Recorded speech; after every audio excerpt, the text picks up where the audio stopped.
Na área de psicologia da educação, o Piaget tem sido a nossa principal referência, historicamente. Então, o aparecimento do Vygotsky trouxe uma outra alternativa, e o Piaget não é um autor que se preocupe particularmente com a escola, com o professor, com a intervenção pedagógica.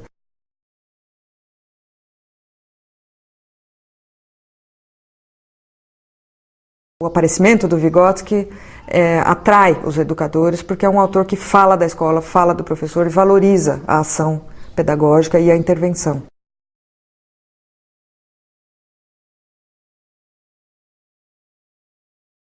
É um autor que valoriza muito a escola, valoriza muito o professor, a intervenção pedagógica, o papel desse educador na formação do sujeito, quer dizer, o sujeito que passa pela escola tem na escola uma instituição fundamental para a sua definição, para o seu funcionamento psíquico.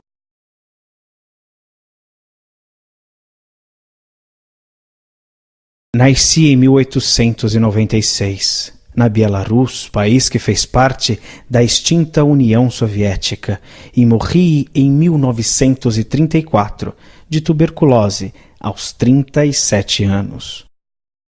Eu era membro de uma família com uma situação econômica bastante confortável e uma das mais cultas da cidade. Formei-me em Direito, trabalhei como professor e pesquisador nas áreas de psicologia, pedagogia, filosofia, literatura, deficiência física e mental. Com Leontiev e Luria, formei um grupo de jovens intelectuais da Rússia pós-revolução que buscavam uma nova psicologia. Embora minha produção não tenha sido um sistema explicativo completo, ela foi vasta. Escrevi cerca de 200 trabalhos científicos, que foram pontos de partida para inúmeros projetos de pesquisas posteriores. Os temas dessas publicações vão desde a neuropsicologia até a crítica literária, passando por deficiência, linguagem, psicologia e educação. Uma forma muito interessante da gente entrar na concepção do Vygotsky sobre desenvolvimento é uma questão que ele chamou de planos genéticos de desenvolvimento, que é uma ideia de que assim, o mundo psíquico, o funcionamento psicológico não está pronto previamente, quer dizer, não é inato, não nasce com as pessoas, mas também não é recebido pelas pessoas como um pacote pronto do meio ambiente. Então o Vygotsky é um autor como outros, por exemplo o Piaget, o Vallon, que é um autor chamado interacionista, porque ele leva em conta coisas que vêm de dentro do sujeito e coisas que vêm do ambiente e tal. Mas a postulação interacionista do Vygotsky ganha vida se a gente prestar atenção nesta questão dos planos genéticos que ele postula, porque ele fala em 4 entradas de desenvolvimento que juntas caracterizariam o funcionamento psicológico do ser humano, né? Então uma é a filogênese, que é a história da espécie humana, outra é a ontogênese, que é a história do indivíduo da espécie, outra é a sociogênese, que é a história cultural do meio cultural onde o sujeito está inserido, e outra é a microgênese, que é um aspecto mais microscópico do desenvolvimento.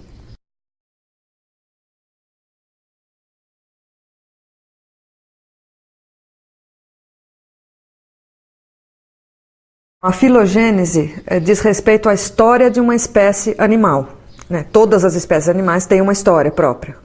E essa história da espécie define limites e possibilidades de funcionamento psicológico. Então tem coisas que a gente é capaz de fazer, tem coisas que a gente não é capaz de fazer. Então, por exemplo, a gente é bípede, tem as mãos, portanto, liberadas para outros tipos de atividades, tem uma determinada conformação da mão que permite movimentos finos, em pinça, por exemplo, que é uma coisa particular da espécie humana e muito importante. Tem a visão por 2 olhos, que é a visão binocular. Então tem uma série de características do corpo humano, do organismo, que vão servir de fundamento para o funcionamento psicológico depois. E tem coisas, como eu falei, que a gente faz e tem coisas que a gente não faz. A gente anda, mas não voa, por exemplo, né? E uma das características muito importantes da espécie animal humana é a plasticidade do cérebro. A gente tem um cérebro que é extremamente flexível, ele se adapta a muitas circunstâncias diferentes, e isso está ligado ao fato de que a nossa espécie é a que é menos pronta ao nascer. Quer dizer, o membro da espécie humana é aquele que é menos pronto ao nascer. Então, porque a gente tem uma parte do desenvolvimento tão em aberto, é que também a gente tem um cérebro tão flexível, porque dependendo do que o ambiente fornecer, o cérebro vai se adaptando e vai funcionando de um determinado jeito.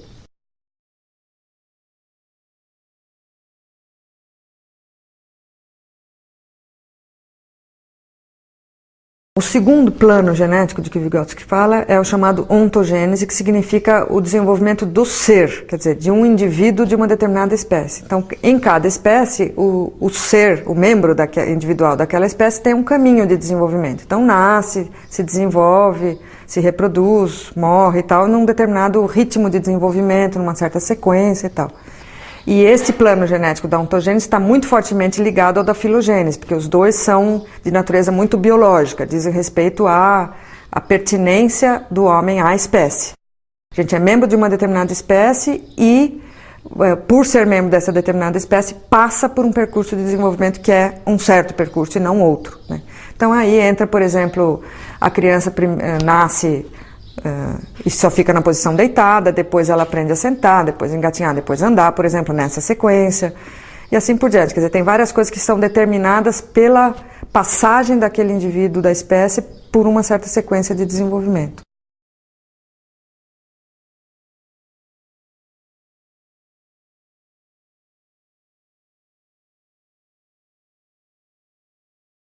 O terceiro plano genético postulado pelo Vygotsky é o chamado sociogênese ou história cultural, que é assim a história da cultura onde o sujeito está inserido. Mas não a história no sentido da história do Brasil, a história do mundo ocidental e tal, mas mais as formas de funcionamento cultural que interferem no funcionamento psicológico, ou que definem, de certa forma, o funcionamento psicológico.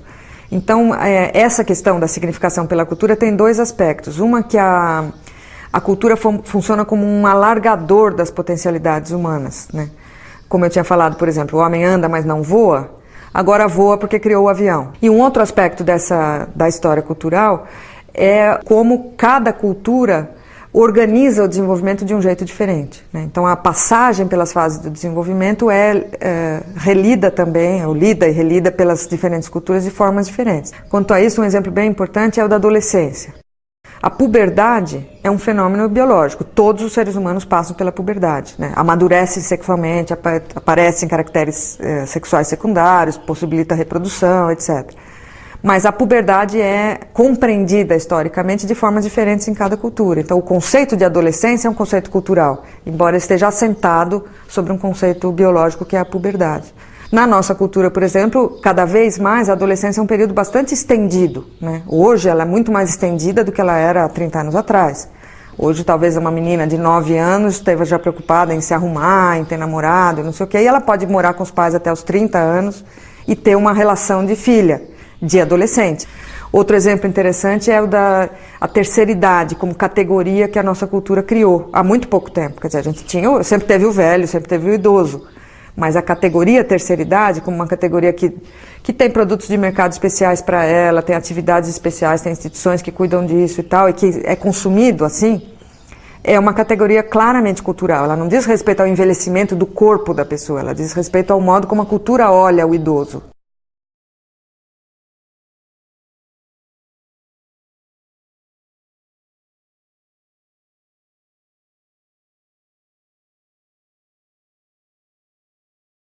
A microgênese diz respeito ao fato de que cada fenômeno psicológico tem sua própria história também. Por isso que é micro, no sentido não de necessariamente pequeno, mas com foco bem definido, assim. Então, ao invés de a gente pensar a história do Brasil, a história das famílias de classe média em São Paulo, uma coisa maior, a micro é assim, entre saber uma coisa e não saber, por exemplo, primeiro uma criança não sabe amarrar sapato, depois de um tempo ela sabe amarrar sapato, entre não saber e saber, algo aconteceu e um tempo passou. Então eu posso, interessado em compreender o desenvolvimento, olhar de uma forma micro para esse fenômeno, para a história desse fenômeno. Então, como a criança aprendeu a amarrar sapato é a microgênese do aprender a amarrar sapato.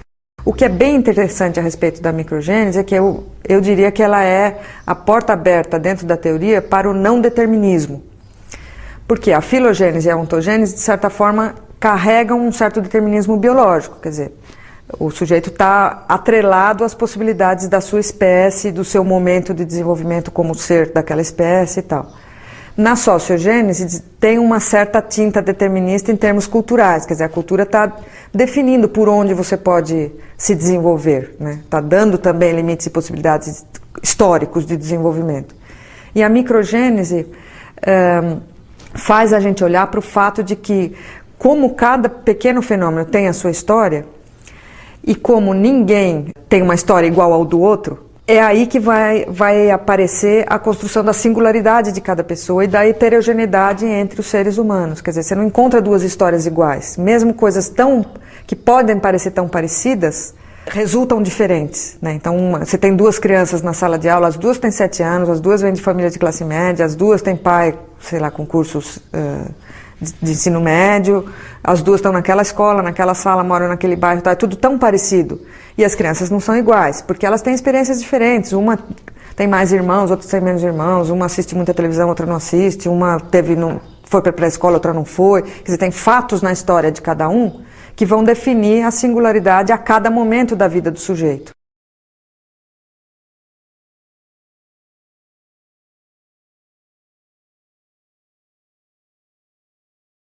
A invenção e o uso dos signos como meios auxiliares para solucionar um dado problema psicológico, tais como lembrar, comparar, relatar, escolher, é análoga à invenção e o uso de instrumentos, só que agora no campo psicológico. A ideia de mediação é a ideia mesmo de intermediação, de ter uma coisa interposta entre uma coisa e outra, né? E no caso do ser humano, a ideia básica do Vygotsky é que a relação do homem com o mundo não é uma relação direta, mas é uma relação mediada. A mediação pode ser feita através de instrumentos e de signos. A mediação por instrumentos é o fato de que a gente se relaciona com as coisas do mundo usando ferramentas ou instrumentos intermediários. Então, por exemplo, eu vou cortar um pão, eu uso uma faca para cortar o pão. Claro, eu posso também arrebentar com a mão, mas eu uso uma faca para cortar o pão. Ou eu vou cortar uma árvore, eu uso um machado, uma motosserra e tal. Então, esses instrumentos da tecnologia estão fazendo uma mediação entre a minha ação concreta sobre o mundo e o mundo.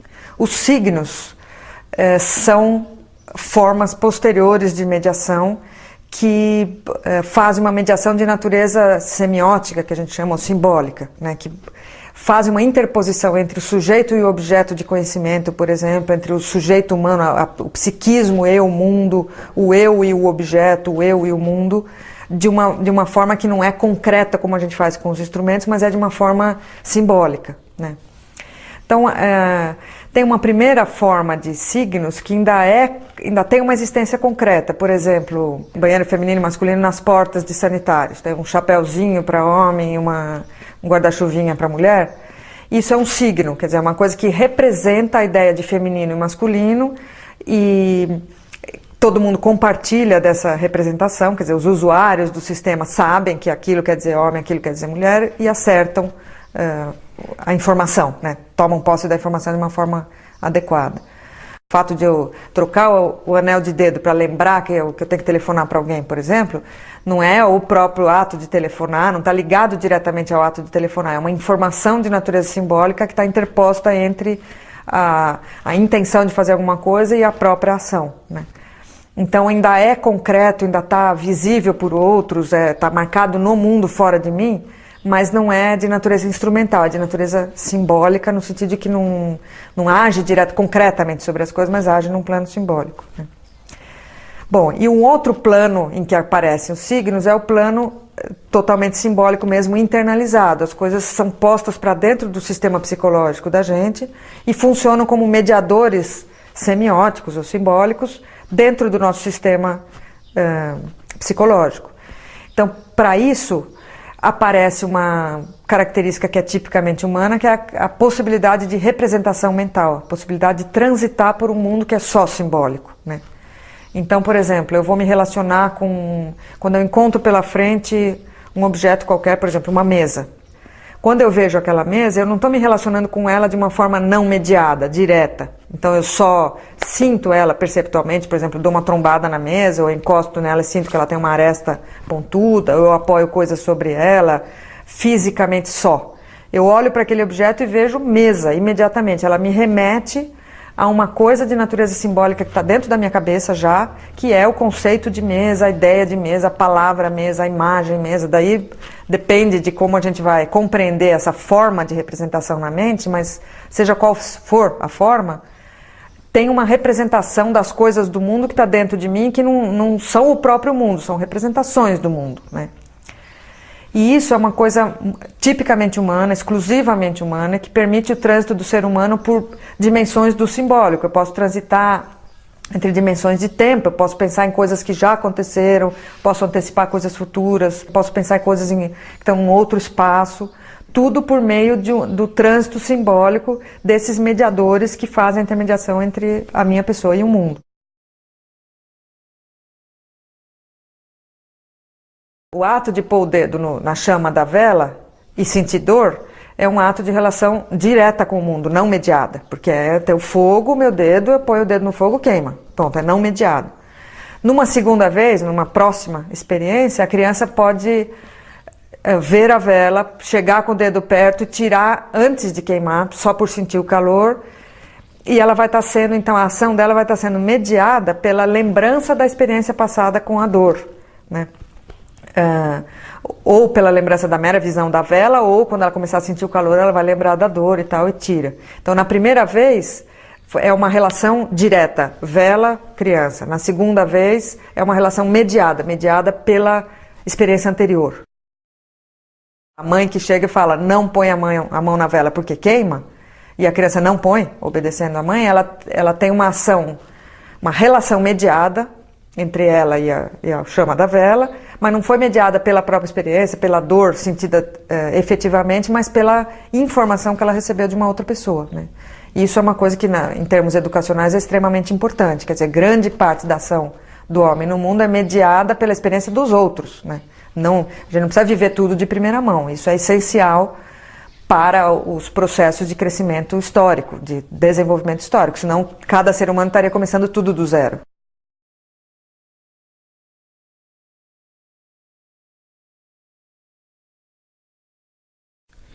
Na ausência de um sistema de signos, linguísticos ou não, somente o tipo de comunicação mais primitivo e limitado torna-se possível.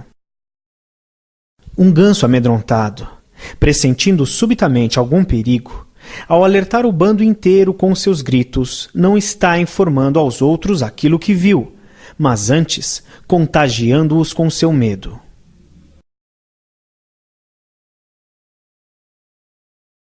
São construídos culturalmente, quer dizer, não é que o sujeito inventa signos por si próprio, ele desenvolve a capacidade de representação simbólica inserido numa cultura que fornece para ele material para ele desenvolver esse campo do simbólico. E o principal lugar cultural onde isso acontece é na língua.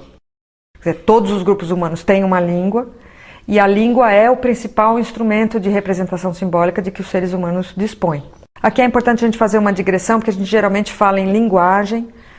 Na verdade, quando a gente fala em linguagem no pensamento do Vygotsky, nas relações pensamento e linguagem e tal, o termo melhor, na verdade, seria língua, porque não é de qualquer linguagem que ele está falando, não é, por exemplo, a linguagem da dança, a linguagem dos gestos, a linguagem facial, mas é a língua mesmo, a fala, o discurso.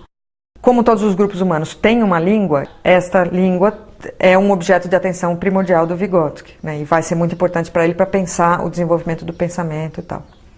Ele trabalha com duas funções básicas da linguagem. A primeira função é a função de comunicação, quer dizer, as pessoas primeiramente desenvolveram a língua para se comunicar, para resolver problemas de comunicação. Esse aspecto da língua já está presente nos animais. Os animais também se comunicam por algum tipo de linguagem, que é gestual ou sonora também e tal, com o objetivo explícito de comunicação, de troca entre os membros da espécie. É assim que para o ser humano também a linguagem nasce. Quer dizer, ela nasce como forma de comunicação. Então o bebê, a primeira coisa que ele faz é chorar. O primeiro ato de língua dele é chorar, ou de linguagem, né? É chorar. E isso tem uma função comunicativa, ele não tem uma pretensão de transmissão de uma informação muito precisa, muito amarrada, muito conceitual, nem seria possível.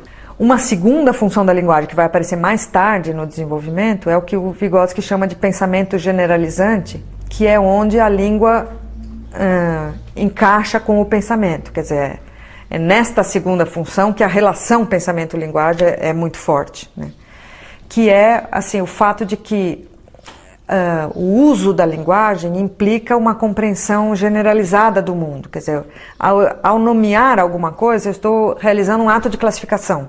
Ao chamar um cachorro de cachorro, eu estou colocando aquele cachorro numa classe de objetos do mundo que são agrupáveis com ele, quer dizer, todos os cachorros seriam colocáveis naquela mesma categoria para a qual eu posso usar o rótulo cachorro. E ao mesmo tempo eu estou distinguindo essa categoria de todas as outras. O cachorro não é um gato, não é uma girafa, não é um sapato, não é uma cadeira. Então, se eu tiver uma palavra, ela já serve para eu classificar o mundo em duas grandes categorias, né? Se eu tenho a palavra copo, eu tenho já tudo que é copo e tudo que é não copo, né? Então, o ato de nomear é um ato de classificar. Isso é uma coisa extremamente importante porque é o grande salto qualitativo na forma de relação do homem com o mundo, que é a gente é capaz de abstrair, de generalizar, de classificar e tal, e isso é possível porque a gente dispõe de um sistema simbólico articulado, compartilhado, organizado por regras e tal como a língua, que nenhuma outra espécie animal tem. O significado de uma palavra representa um amálgama tão estreito do pensamento e da linguagem que fica difícil dizer se se trata de um fenômeno da fala ou do pensamento. Do ponto de vista da psicologia, o significado de cada palavra é uma generalização ou um conceito. E como as generalizações e os conceitos são atos de pensamento, podemos considerar o significado como um fenômeno do pensamento. Para o Vygotsky, então, a relação entre pensamento e linguagem ele vai postular como sendo muito forte, muito tipicamente humana e muito importante para a definição do que é o funcionamento psicológico humano, né? Mas essa relação que ele postula como tão forte não nasce com o sujeito, ela não aparece pronta, ela é uma coisa que é desenvolvida ao longo do desenvolvimento psicológico, tanto na história da espécie, na filogênese, como na história do próprio indivíduo, na ontogênese.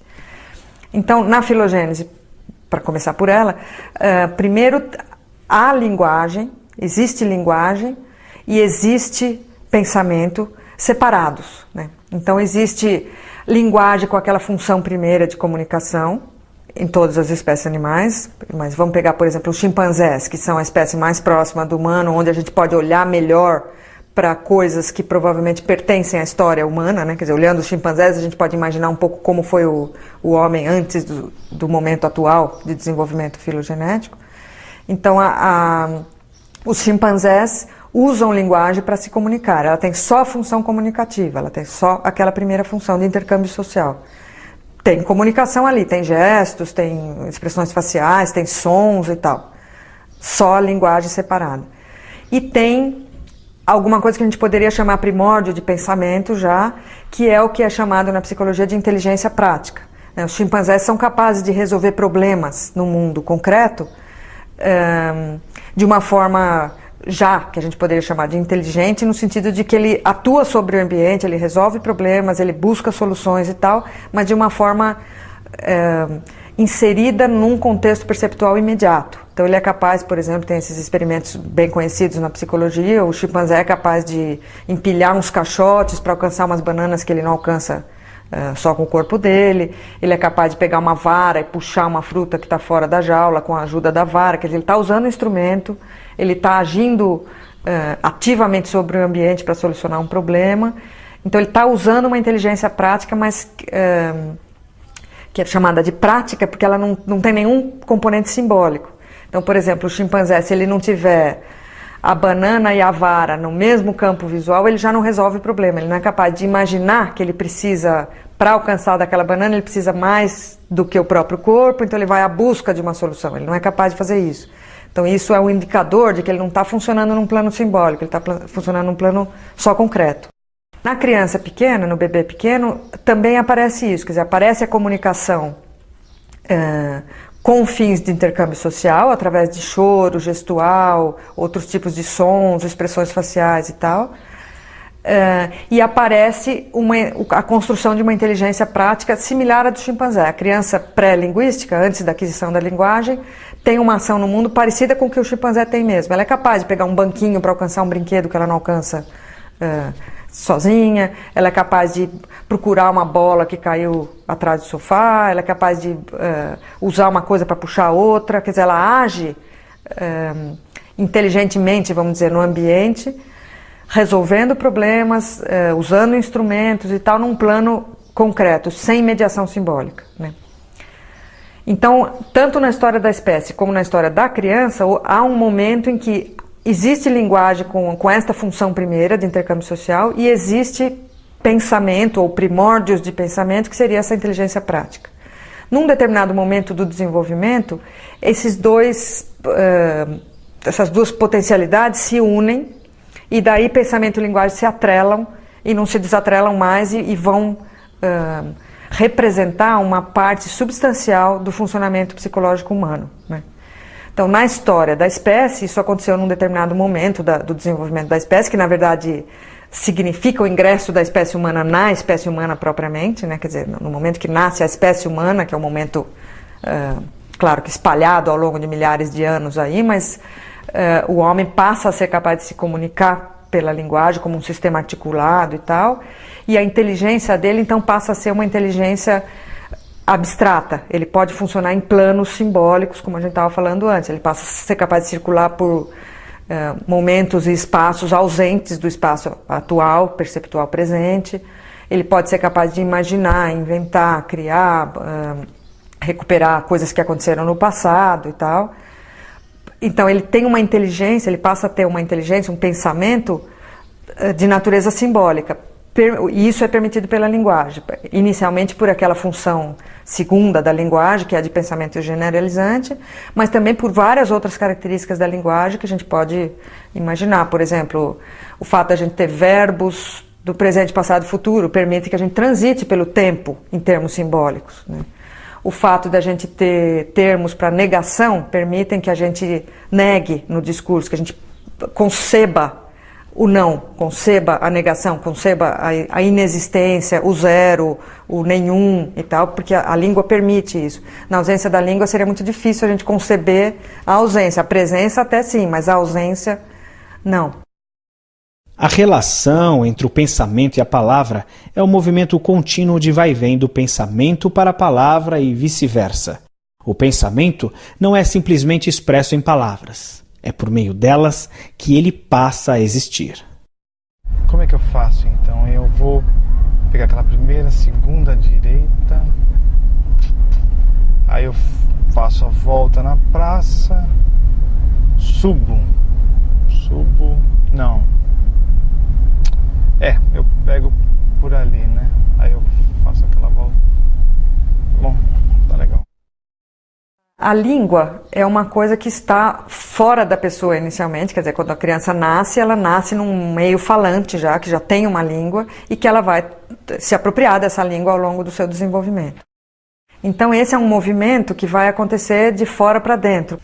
Então para o Vygotsky, o primeiro uso da linguagem é o que ele chama de fala socializada, quer dizer, é a fala da criança com os outros, para os outros, só do lado de fora dela, como se fosse com essa função comunicativa inicial. Então é na interface dela com o outro que a língua aparece primeiro.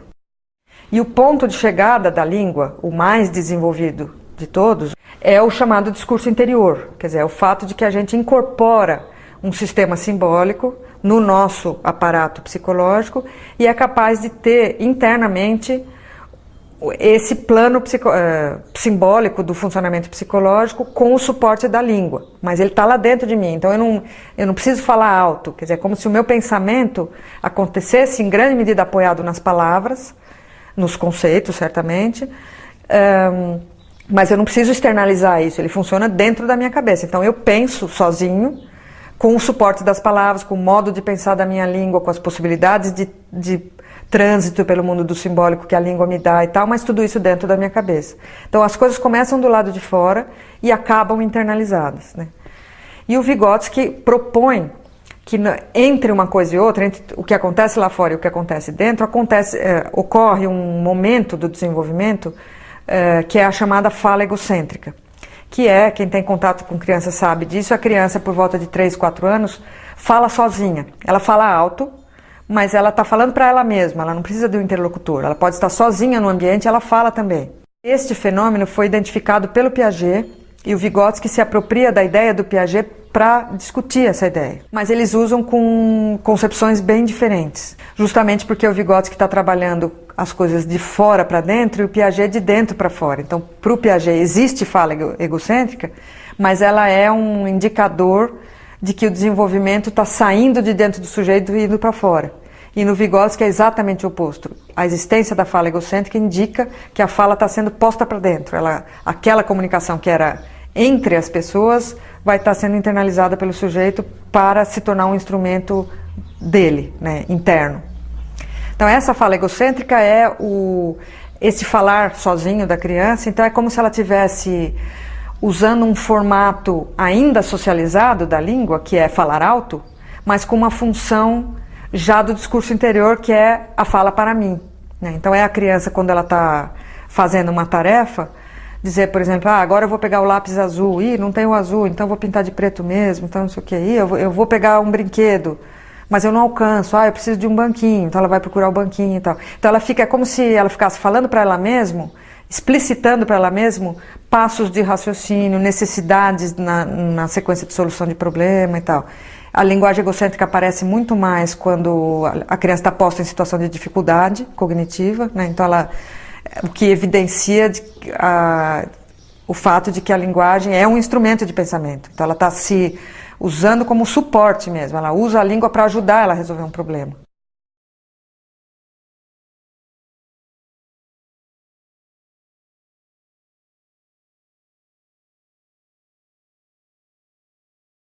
As relações entre desenvolvimento e aprendizagem são um aspecto bem importante da teoria do Vygotsky, porque ele trabalha muito nesta área de psicologia ligada à educação e tal, e por causa de um postulado básico da teoria dele, que é o fato de que o desenvolvimento se daria de fora para dentro, né? O desenvolvimento humano, por causa da importância da cultura, por causa da importância da imersão do sujeito num mundo humano em volta dele e tal,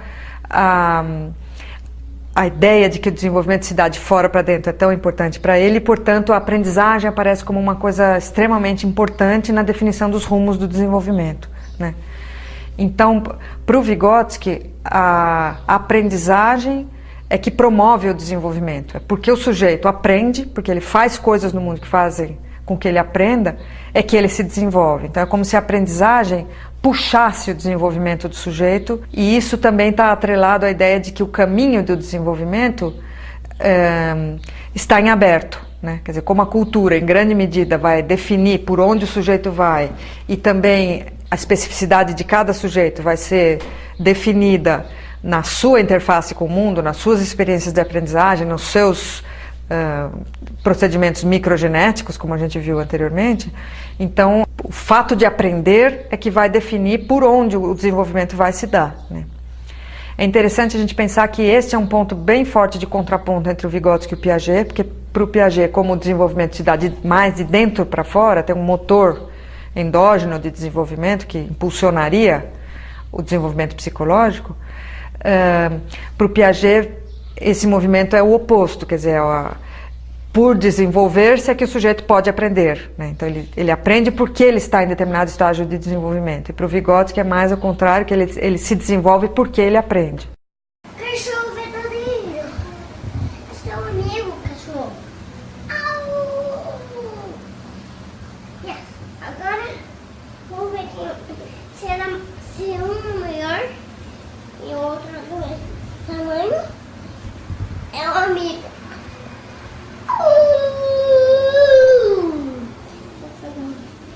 E o meu peixe.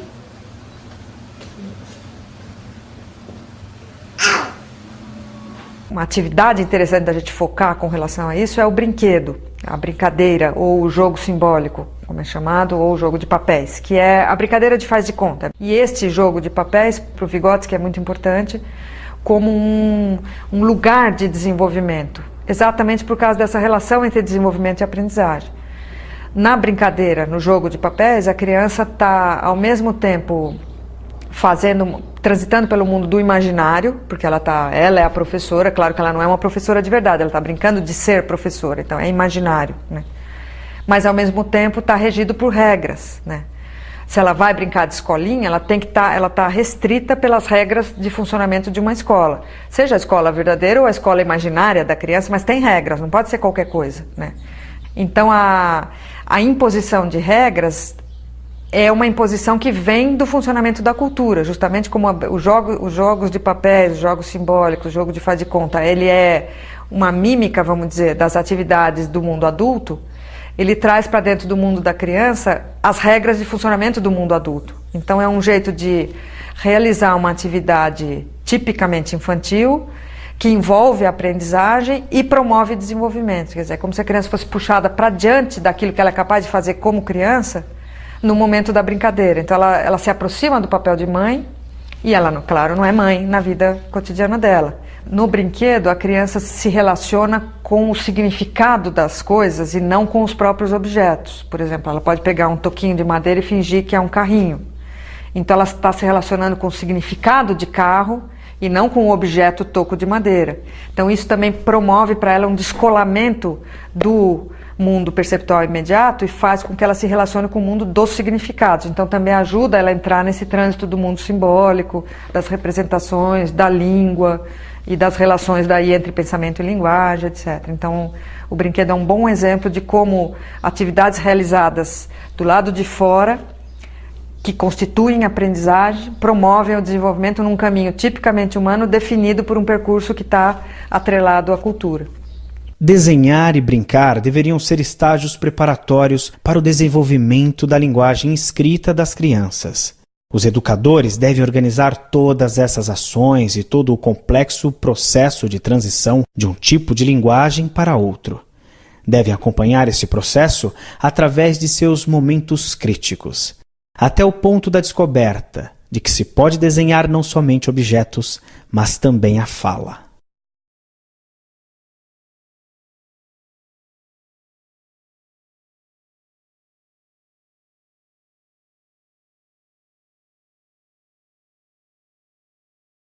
Um aspecto muito importante da teoria do Vygotsky com relação ao desenvolvimento é a ideia dele de que o desenvolvimento deve ser olhado de maneira prospectiva e não retrospectiva. Isto é, deve ser olhado para frente, para aquilo que ainda não aconteceu. Normalmente a gente olha para aquilo que já aconteceu, que já passou. Então a gente pergunta, seu filho já sabe amarrar sapato?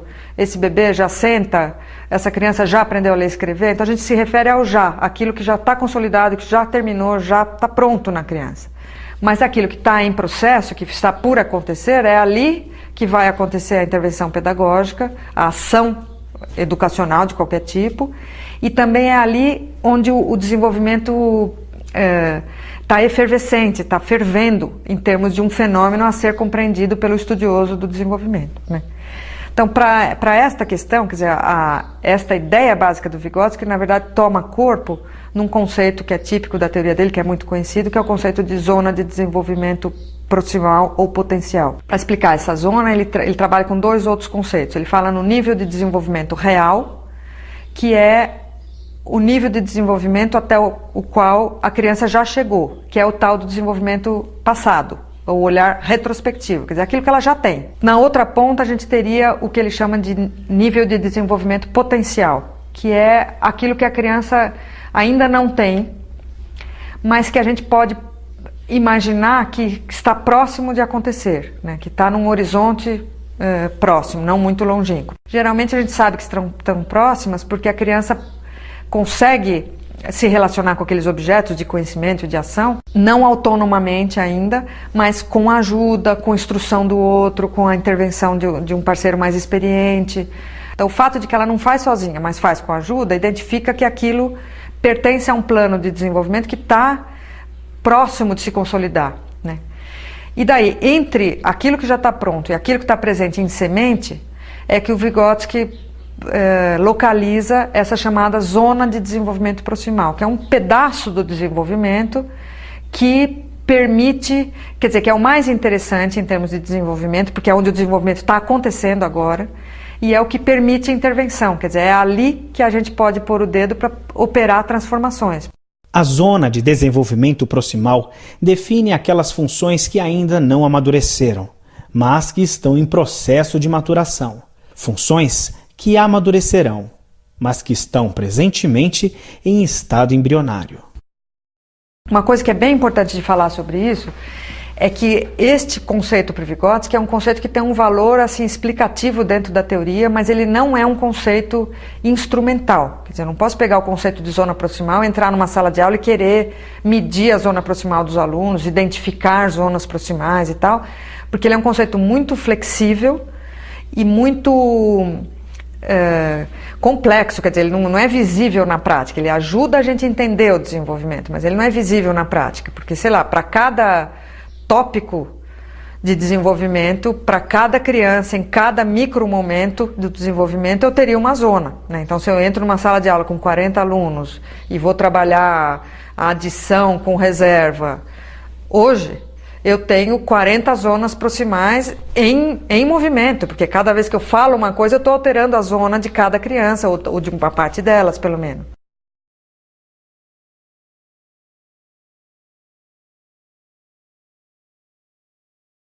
Um aspecto muito peculiar assim, da teoria do Vygotsky, muito central nas concepções dele sobre desenvolvimento, aprendizagem e tal, é a importância da intervenção das outras pessoas no desenvolvimento de cada sujeito. Então aqui entra uma coisa bem importante para o Vygotsky, que é assim, a importância desse mundo humano, dessa cultura, do outro social e tal, mas não em termos de um ambiente onde o sujeito está simplesmente imerso, né? Não é como se fosse um caldo onde a gente tivesse posto lá dentro e passivamente fosse absorvendo informações do ambiente. Ele coloca uma posição muito ativa, primeiro, para o próprio sujeito, quer dizer, ele está se relacionando com um mundo de informações, significados, modos de ser, rumos de desenvolvimento e tal, onde ele também age, né? Ele não é um ser passivo que recebe passivamente a informação do mundo, mas a cada momento da história dele, ele é um sujeito pleno que retroage, que age sobre o ambiente, que dialoga, que impõe significados, que traz a sua subjetividade, seu modo de ver o mundo, a sua própria história, na relação com aquela situação de aprendizagem que promoverá desenvolvimento, né? E além disso, a influência do ambiente também não está se dando de uma forma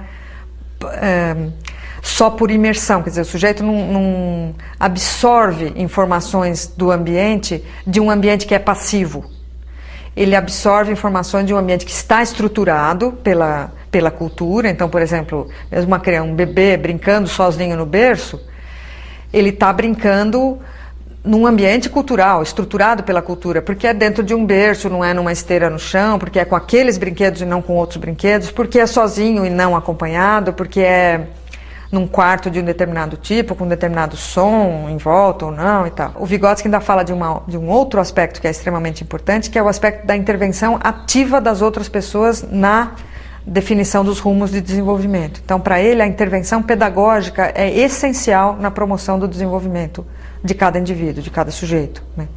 Então, o sujeito não percorreria caminhos de desenvolvimento sem ter experiências de aprendizagem resultado da intervenção deliberada de outras pessoas na vida dele. Interferir intencionalmente no desenvolvimento das crianças é importantíssimo na definição do seu desenvolvimento. Então, o sujeito depende dessa intervenção para se desenvolver adequadamente nos rumos que aquela cultura supõe como os rumos adequados para o desenvolvimento. Desenvolver-se numa sociedade que tem escola é diferente de desenvolver-se numa sociedade que não tem escola, por exemplo. Então, a escola, na sociedade escolarizada, é um locus cultural extremamente importante para a definição dos rumos de desenvolvimento. E a intervenção pedagógica é essencial na definição do desenvolvimento do sujeito.